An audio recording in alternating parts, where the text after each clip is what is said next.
You must be wondering why I left out this module on social media until the end. After all, social media is the most common, exciting, and easy channel for promoting a brand.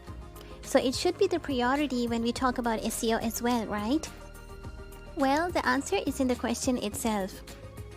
Since everybody knows a lot about social media anyways, I prefer talking about the less commonly known venues and strategies first in order to give more value to all my viewers.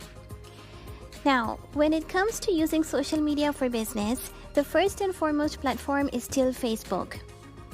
Facebook ad campaigns have been a mystery for many businesses for years because at times Facebook ads seem to bring in fantastic outcomes, while at other times they seem to waste away huge sums of investment without showing any concrete results.